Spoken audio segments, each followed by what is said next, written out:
everyone. On this podcast, we're going to talk about the evidence on VBAC.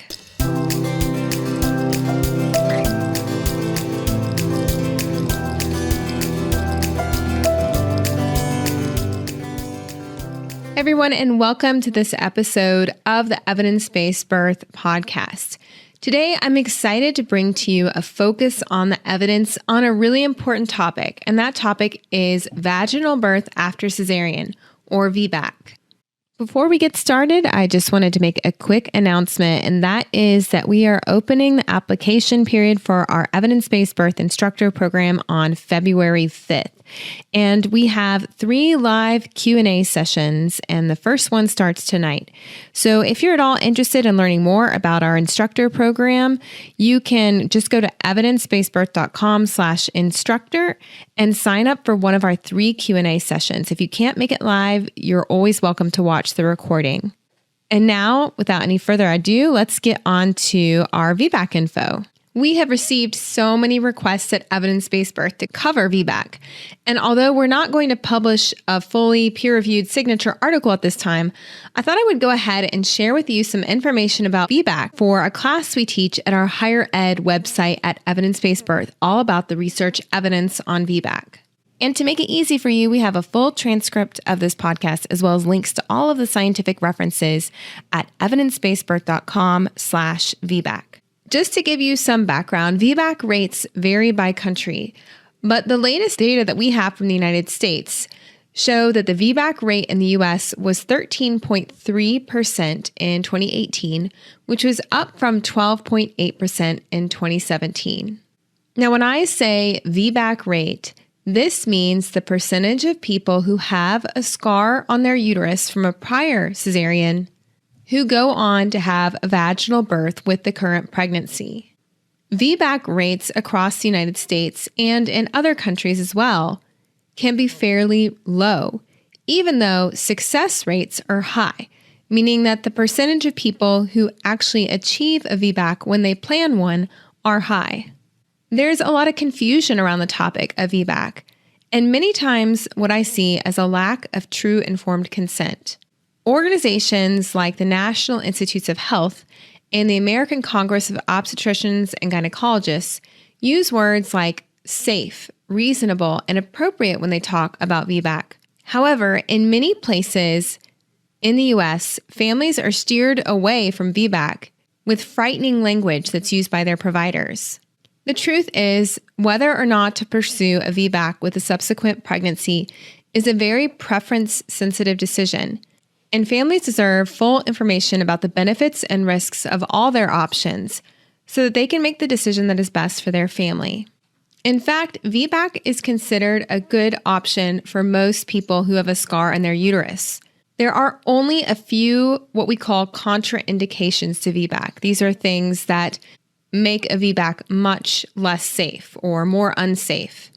These contraindications include having a prior classical or inverted T uterine scar, a previous hysterotomy or myomectomy entering the uterine cavity, a prior uterine rupture, a presence of a contraindication to labor, such as having placenta previa or a baby in transverse lie position, or someone who is declining a VBAC and requesting a repeat cesarean. So by the end of this podcast, my hope is that you'll be able to define some common terms related to vaginal birth after cesarean. You'll understand a little bit about the history of VBAC. You'll be able to talk about the prevalence and risk factors for uterine rupture. And you'll understand some of the maternal, fetal, and newborn risks with VBAC, elective repeat cesarean, and cesarean birth after cesarean. So let's start with some definitions. With VBAC, there are a ton of acronyms. We have vaginal birth after cesarean, or VBAC. You also might see people spell out VBA2C or VBA3C. This means a vaginal birth after 2 prior cesareans or a vaginal birth after 3 prior cesareans. Often you'll hear people refer to a trial of labor after cesarean and abbreviate that as TOLAC. An elective repeat cesarean is often abbreviated ERCS, and a cesarean birth after cesarean is often abbreviated CBAC, And a home birth after cesarean is often abbreviated HBAC. So what's the difference between some of these terms? Well, VBAC is a vaginal birth in anyone who's had a prior cesarean. A TOLAC, or a trial of labor after cesarean, is someone who is attempting to have a vaginal birth after they've had a prior cesarean. An elective repeat cesarean, or ERCS, is someone who chooses to have a repeat cesarean instead of planning a VBAC. A cesarean birth after cesarean, or a CBAC, happens when someone is planning a VBAC, but for whatever reason, they have a cesarean birth. That is different than elective repeat cesarean, which is a planned cesarean, someone who chose to have a repeat cesarean. So choosing to have a repeat cesarean is an elective repeat cesarean, but planning a VBAC and ultimately having a cesarean is called a CBAC. The term CBAC was created by women from the International Cesarean Awareness Network, or ICAN, as an alternative to calling something a failed VBAC. They say that calling someone or saying that someone had a failed trial of labor or a failed VBAC, that this terminology is insensitive and judgmental. People giving birth are not failures and do not fail. ICAN says that the important thing is that CBAC is self-defined and that women should get to call the experience that they have whatever they prefer. For clarity's sake, for the rest of this podcast, I will refer to CBAC when I'm talking about people who were planning or working towards a VBAC and didn't get one. Even the term trial of labor after cesarean, or TOLAC, which is extremely common in the medical literature and in hospitals. This is very common terminology, but some people find it extremely offensive. What do you mean, they might say? You're letting me try to labor? And you hear people talking, medical professionals talking about women who failed at their TOLAC. So before we talk about the research evidence on VBAC, I want to go back into history and look at the history of vaginal birth after cesarean. And to do so, we have to go back to the history of cesarean surgery. It's thought that the first cesarean to happen upon a living person was supposedly done in the year 1500 by a Switzerland husband upon his wife. However, the first documented version of a cesarean was performed in Ireland in 1739, and the operation was successful. However, out of the next 37 cesareans performed by physicians in Great Britain in the 1700s, only 3 women survived. By the 1860s in England, the reported maternal mortality rate with cesarean surgery was 85%. However, over the next 80 years or so, there were different discoveries and medical inventions and breakthroughs that occurred that increased the chances of survival with cesarean. In 1882, silver sutures were first used in Germany, which drastically increased the chances of the uterus being able to be sewn up together and to stay together without infection. In 1901, the concept of blood type was discovered, which eventually led to the ability to give blood transfusions after surgery. Starting in 1916, physicians first wrote in medical journals the phrase, quote, "Once a cesarean, always a cesarean," echoing the belief that once a woman had to resort to cesarean surgery, she would always need to have cesareans for any future births. This was because back then, many people who needed a cesarean had misshapen or misformed pelvises from rickets, which is a type of vitamin deficiency. So the thought was cesareans were so rare that if you really needed one back then, you would likely always need one in the future. In the 1940s, antibiotics were discovered, and that also increased the chances of survival if you developed an infection after surgery. In the early 1970s in the US, the cesarean rate was only 1 to 5%. However, rates began to rapidly increase in the mid-1970s. Today, the most recent data from the CDC show that the cesarean rate in the year 2018 was 31.9%. By 1982, ICAN, or the International Cesarean Awareness Network, was founded. And in the 1980s, professional groups began recommending that people have VBACs after a prior cesarean. And by the 1990s, insurance plans, or HMOs in the US, began requiring VBAC, in some cases not allowing women to plan repeat surgery. By 1998, the VBAC rate in the US peaked at 28%. However, according to Jen Camel of VBACfacts.com, a great resource about VBAC, she says that at that time when VBAC rates were really high, women were having their VBACs in crowded hospitals, with most of them being induced or having medically induced labors. Uterine rupture rates were really high, and there were a lot of lawsuits. We'll talk more about uterine rupture later on. In the years 1998 and 99, OB malpractice insurance premiums began rising drastically. And by 1999, ACOG, or the American Congress of Obstetricians and Gynecologists, issued a statement saying that anesthesia must be, quote, immediately available, end quote, for women who were attempting a VBAC. This meant that hospitals that did not have 24/7 access to anesthesia were not meeting ACOG guidelines if they offered VBAC without the ability to have an anesthesiologist present in the event of emergency surgery.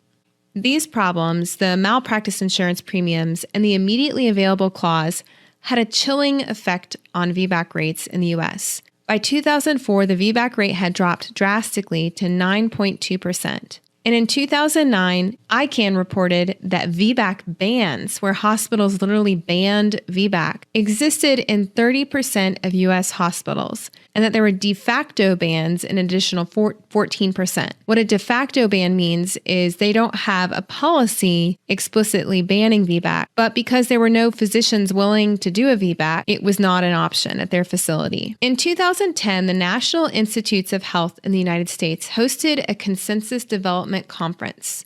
At this conference, they openly criticized ACOG, and they called VBAC, quote, safe and reasonable. They stated, quote, given the low level of evidence for the requirement for immediately available surgical and anesthesia personnel in current guidelines, we recommend that the American College of Obstetricians and Gynecologists and the American Society of Anesthesiologists reassess this requirement, end quote.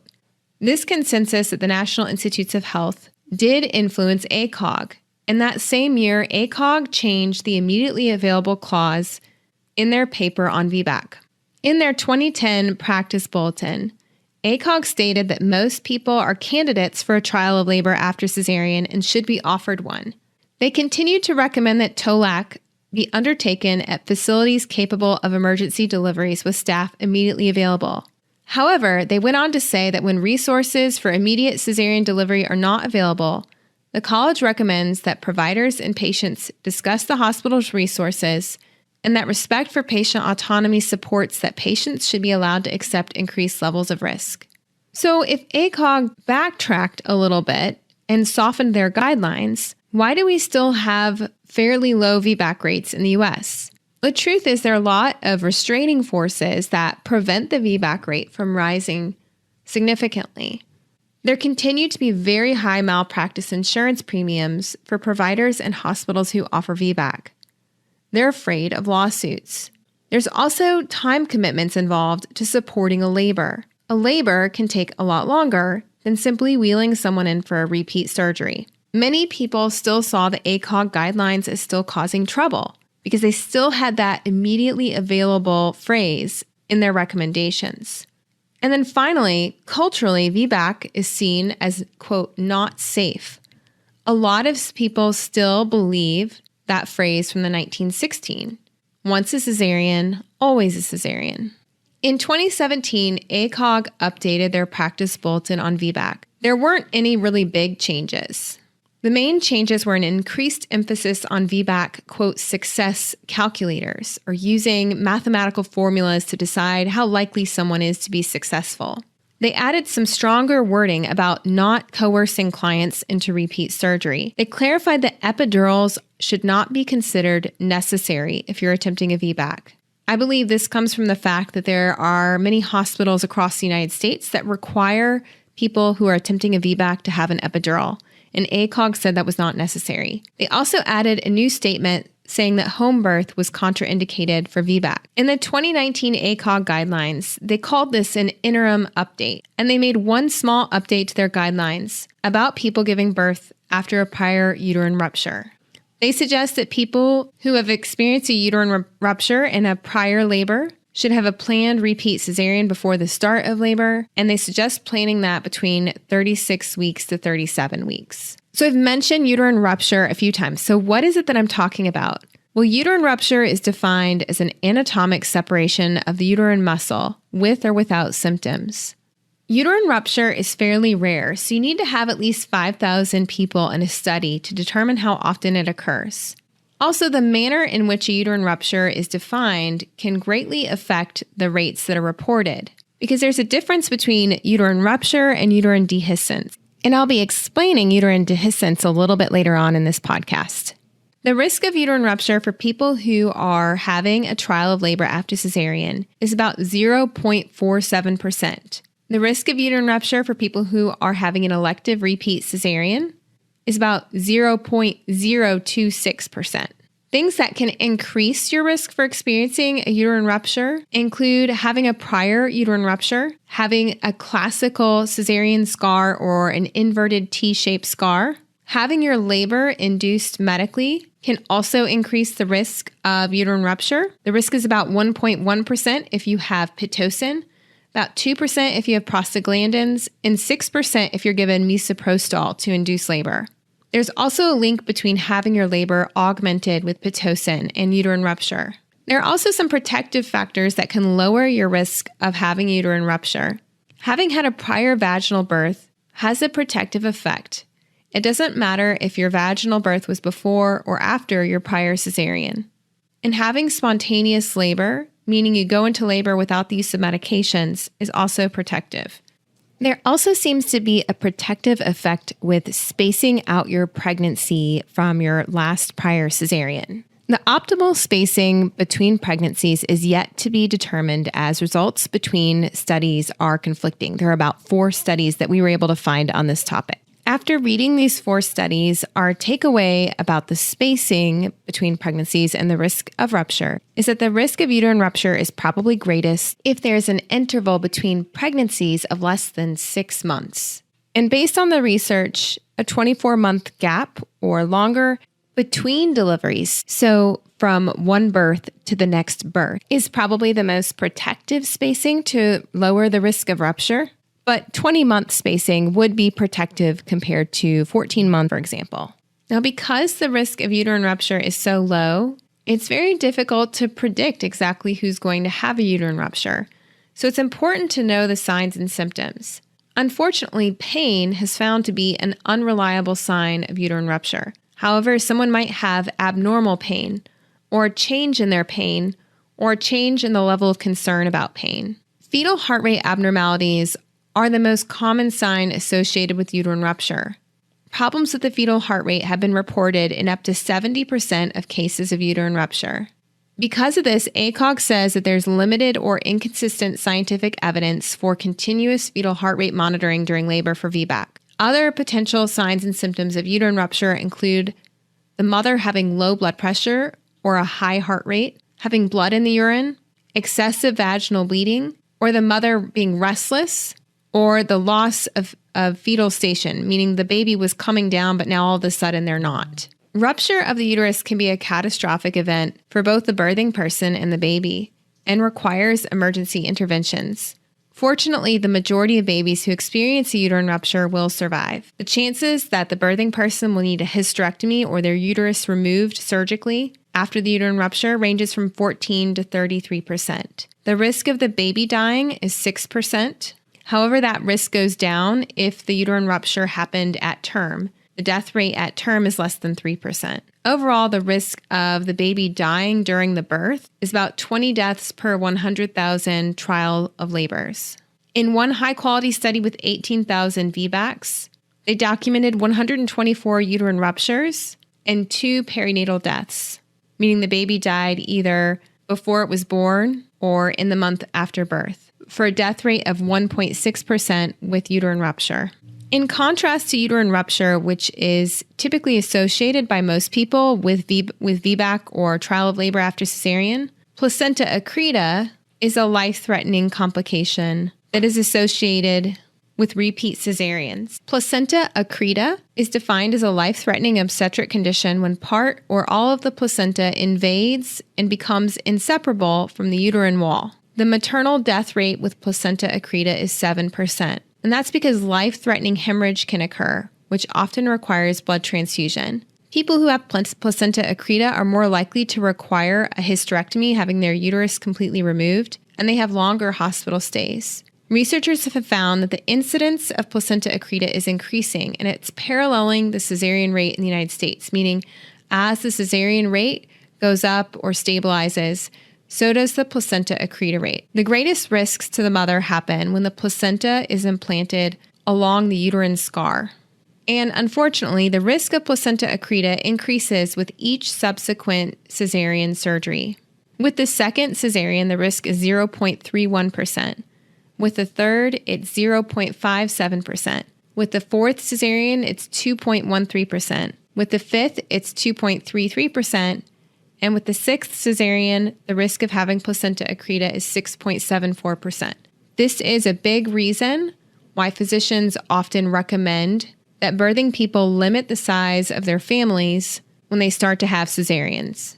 So I've talked about the risk of uterine rupture with VBAC versus the risk of placenta accreta with repeat cesareans. Now I want to move on and talk about the overall risks and benefits of choosing to labor after you've had a prior cesarean versus planning a repeat cesarean. Here's the deal about the evidence on VBAC. We really only have observational studies at this time. We have 2 randomized controlled trials, but they're really too small for us to get any meaningful information. As I said earlier, you really need to have at least 5,000 people in a study to be able to look at rare bad outcomes.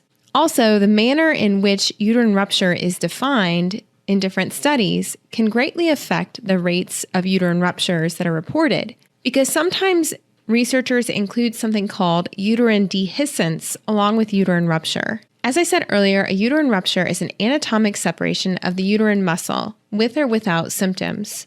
A uterine dehiscence is when the scar does not open up entirely. Instead, there is still a thin layer of tissue that's connecting the uterus to itself. In many cases, you might not even know that you had uterine dehiscence, unless they happened to notice it during a surgery. Another important thing to know about the research on VBAC is that you cannot compare VBAC alone to elective repeat cesarean surgery. Instead, you have to compare planning a VBAC, in other words, having a TOLAC, to planning an elective repeat cesarean. This is because not everyone who plans a VBAC will have one. Some people who plan a VBAC will have a CBAC, or cesarean birth after cesarean. In the end, neither option, planning a VBAC versus planning an elective repeat cesarean, is risk-free. Parents are essentially choosing between bundles of risks and benefits. One of the most important studies looking at the risks and benefits of planning a VBAC versus planning an elective repeat cesarean was published by Landon et al. In 2004 in the New England Journal of Medicine. This study took place at 19 hospitals from the years 1999 to 2002. They included all women who'd had a prior cesarean and were now pregnant with a single baby at 20 weeks or greater. They looked at medical records, plus they contacted the attending physicians to get answers to questions about certain cases. They compared women who had labor that involved 4 centimeters dilation or more to those who had elective repeat cesareans. Overall, about 39% of the sample had a trial of labor after cesarean, and 73% of women who attempted a VBAC did have a VBAC. The researchers defined uterine rupture as a tear of the uterine muscle. They did not include uterine dehiscence. They measured that separately from uterine rupture. First, they looked at maternal complications between people who had a trial of labor versus those who had an elective repeat cesarean. There were 0.7% cases of uterine rupture in the trial of labor group compared to 0% in the elective repeat cesarean group. There was also a higher rate of blood transfusion in the trial of labor group, 1.7% versus 1% in the elective repeat cesarean group, and a higher rate of endometritis, a type of maternal infection, in the trial of labor group, 2.9% versus 1.8%. There were 3 maternal deaths in the trial of labor group, and 7 maternal deaths in the elective repeat cesarean group. But these numbers were not statistically different. The study was not large enough to really look at differences in the rate of maternal deaths. Now, those numbers I just read to you were comparing everyone who had a trial of labor to everyone who had a planned repeat cesarean. But a common theme in the research is that if you look at people who were trying labor, those who were attempting a VBAC, the outcomes differ depending on whether or not they actually had a VBAC. Maternal adverse events or bad outcomes were more frequent among women who had a cesarean birth after cesarean, meaning they attempted a VBAC, but they had a cesarean, compared to those who did achieve a VBAC. The uterine rupture rate was 2.3% among people who had a CBAC versus 0.1% in those who did have a successful VBAC. The hysterectomy or uterine removal rate was higher in the CBAC group, 0.5% versus 0.1% in the VBAC group.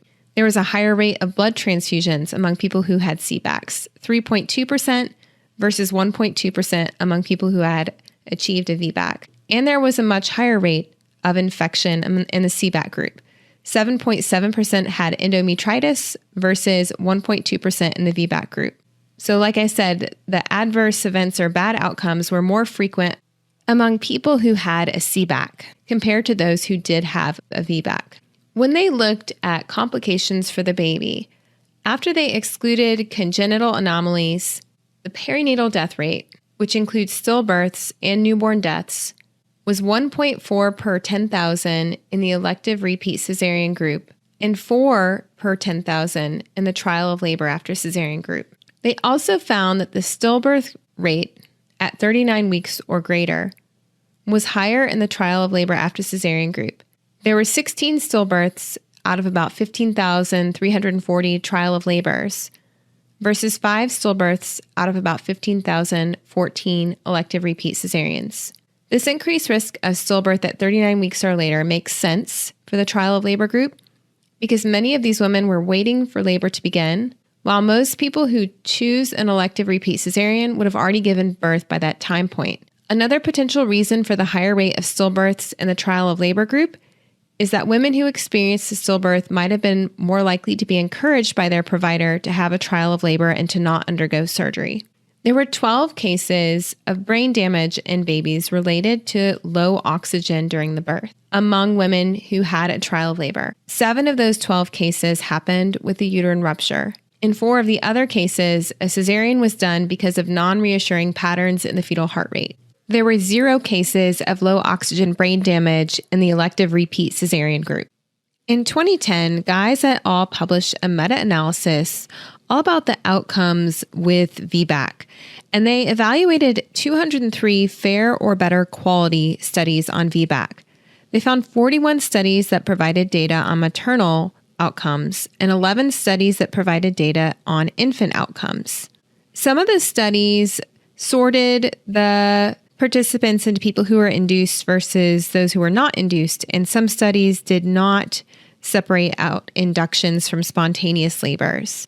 They looked at immediate maternal outcomes or outcomes that may occur directly after the birth or during the birth. They had maternal mortality rates from 1 prospective study and 3 retrospective or medical records studies. They found that the maternal death rate did increase with elective repeat cesarean.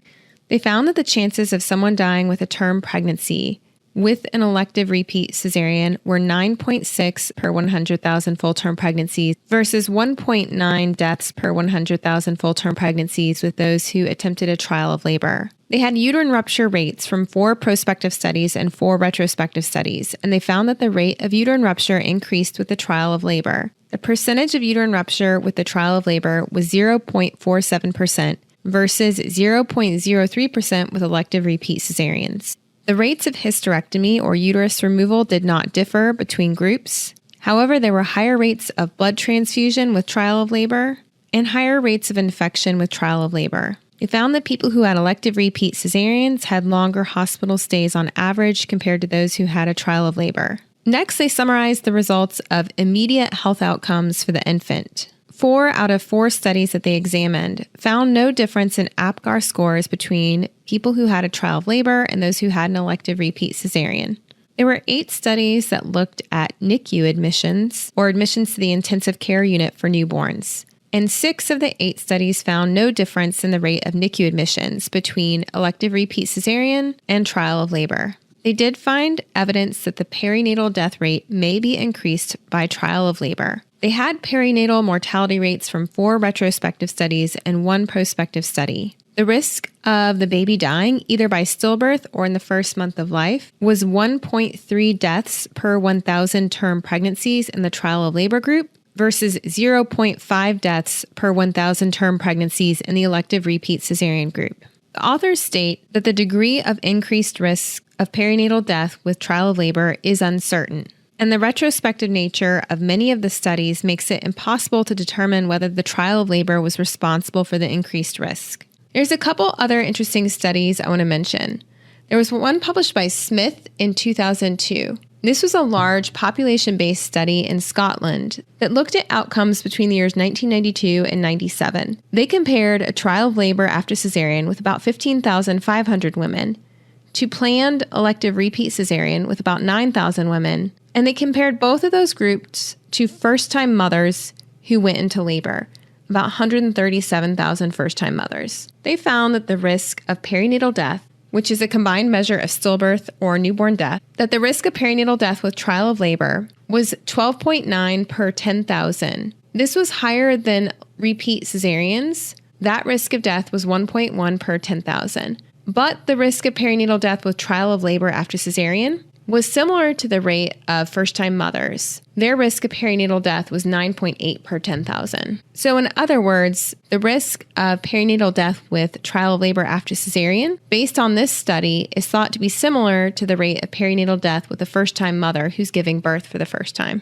The Association of Ontario Midwives in Canada has really thorough guidelines and an evidence review on VBAC. We've mainly been talking about the risks or the complications associated with VBAC, CBAC, and elective repeat cesarean. But the Association of Ontario Midwives guidelines has some interesting information about the evidence on the additional benefits of VBAC. They explain that VBAC promotes normal labor and birth and minimizes unnecessary interventions. It helps avoid the complications of a cesarean, such as incision pain or wound infection. And that short-term benefits of VBAC include earlier skin-to-skin contact, earlier breastfeeding initiation, and an increase in exclusive breastfeeding, and shorter hospital stays and an easier recovery.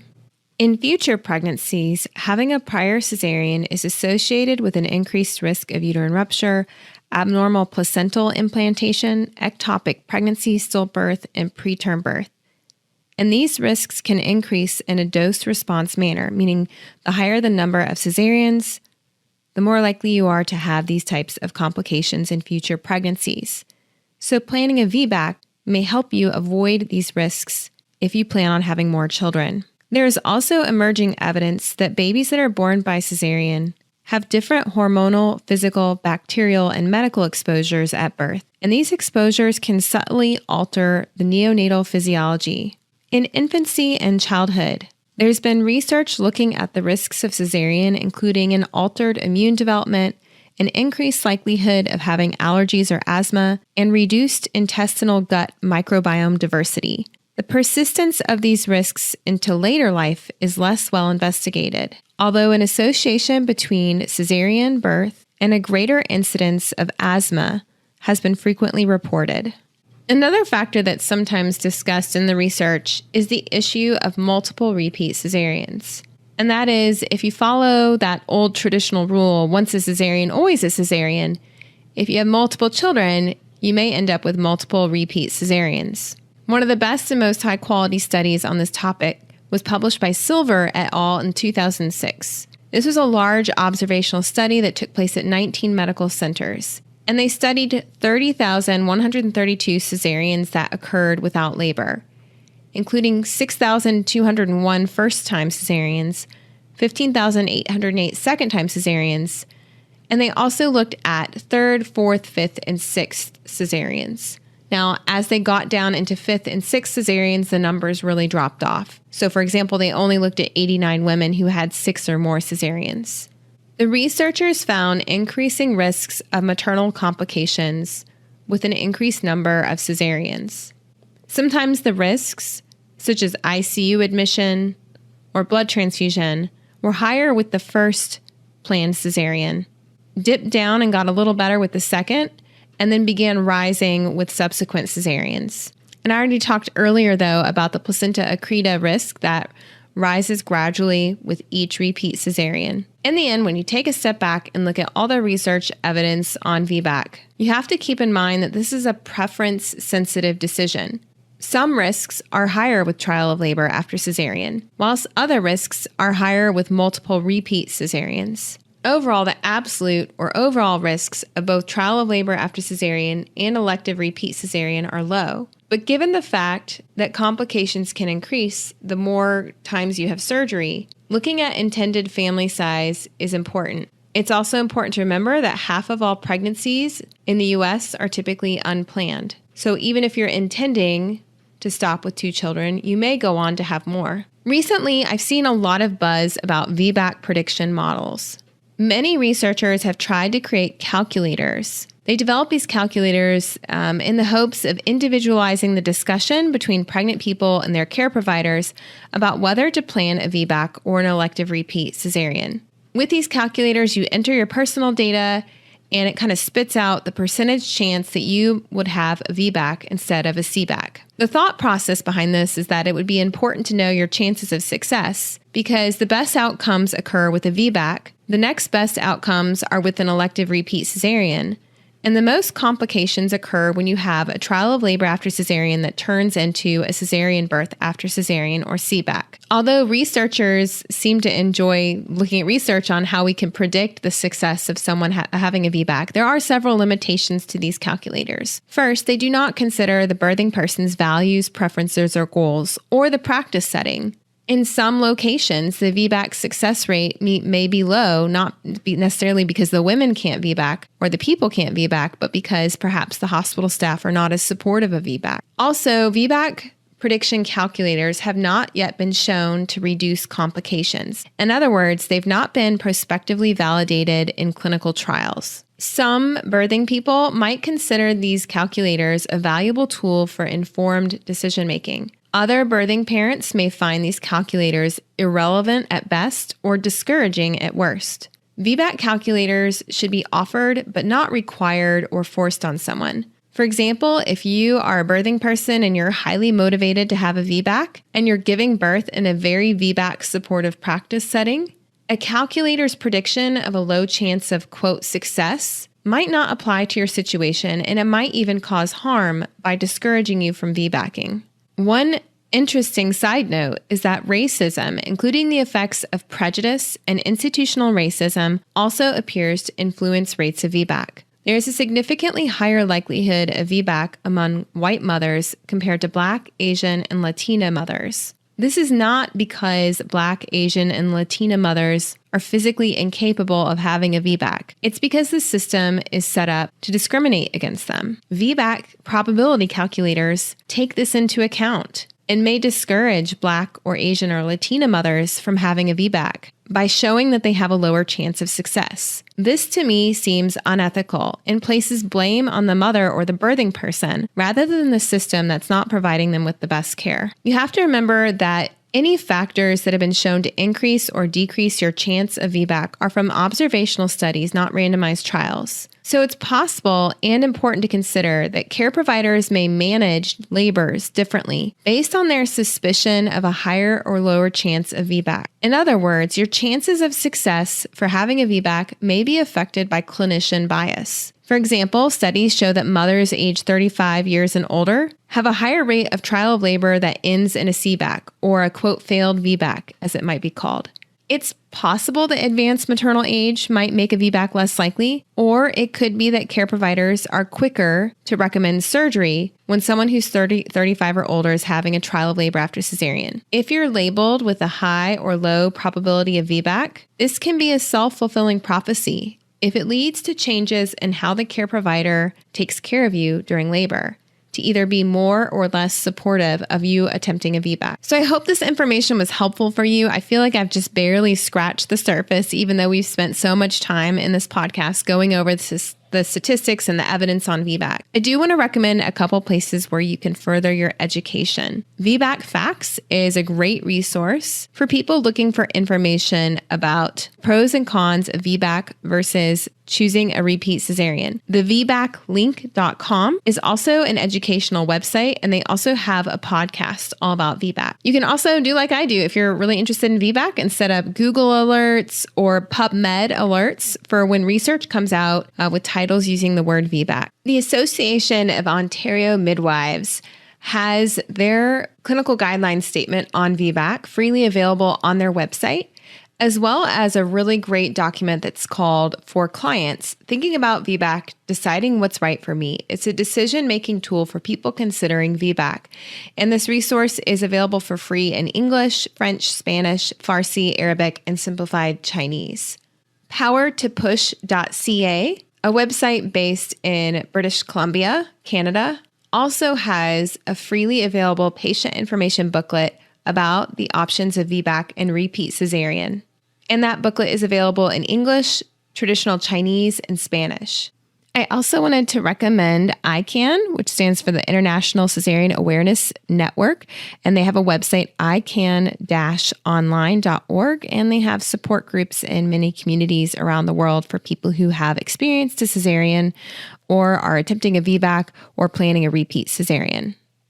Finally, at the Evidence-Based Birth website, we have a signature article all about the evidence on skin-to-skin care in the operating room for people who have a cesarean. This is really important information for anybody planning a repeat cesarean or anyone attempting a trial of labor after cesarean in the event that the trial of labor might be followed by a CBAC. There are a lot of ways that you can make a cesarean a healing, family-centered experience. And we talk more about that in depth at ebbirth.com/cesarean care. That's all one word, /cesarean care. So that's the end of our evidence-based birth podcast episode, all about the research evidence on VBAC. I've talked about a ton of research in this podcast, and we created a special page on our website where you can find all of this information, including links to all of the research references. Just go to ebbirth.com/VBAC to get full show notes, a transcript of this podcast, a recording of the podcast, and links to all the references. I hope you found this information helpful. I know it was fun to be able to put it together. We plan on doing another research-focused episode next month, and that topic will be all about inducing labor for going past your due date. Before I go, I wanted to remind everyone that applications for our evidence-based birth instructor program are opening on February 5th. We have 3 Q&A sessions where I will talk with you live about the instructor program if you're interested and answer your questions. And the first one starts tonight, January 29. We also have live Q&A sessions on February 4 and February 7. If you're interested in learning more and joining us in one of those Q&A sessions, just go to evidencebasebirth.com/instructor. All right, everyone, that's it for this week. I will see you all next week. Thanks. Bye.